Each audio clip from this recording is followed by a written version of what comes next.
Hello and welcome to another episode of Preparing for Work, where you and I will create solutions to scenarios that graduates and interns often encounter early on in their careers.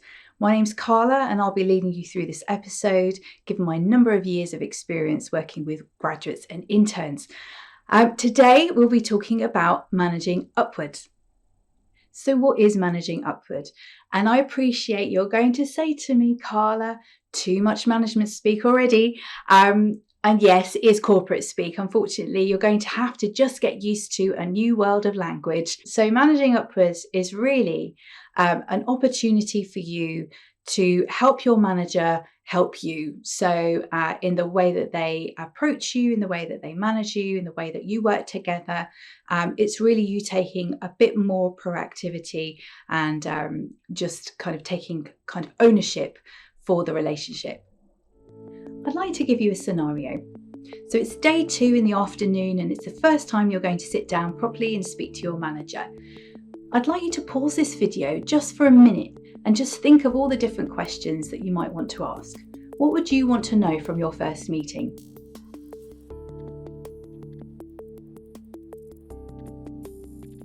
So some practical questions to start with would be things like, are we going to be meeting regularly like this? Who would you like me to meet with over the next couple of weeks? What will I be involved in? What will I actually be doing? And how will my performance be measured?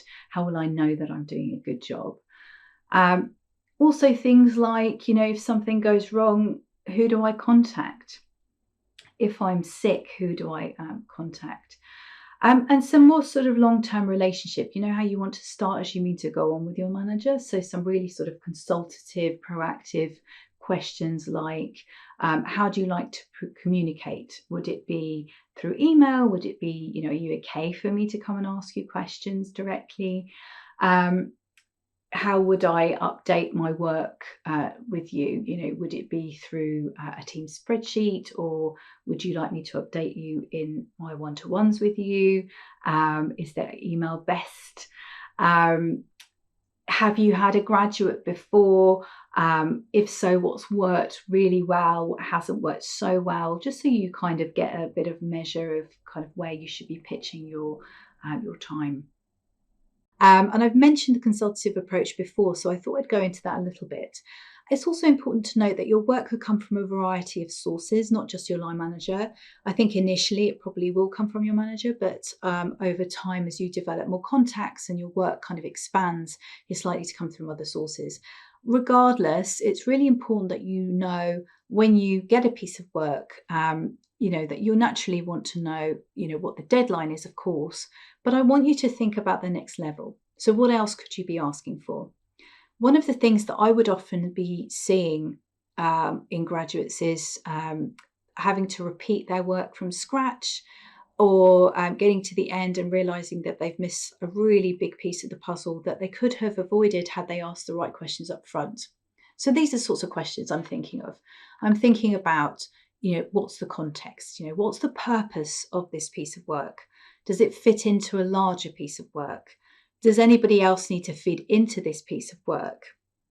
Have they seen this work before? What have they liked? What they haven't liked about it? Who's it for? That's really important. So you get an idea then of how to shape the work. And that's what I'm talking about in terms of a consultative approach. Part and parcel of being consultative is also knowing when to ask questions.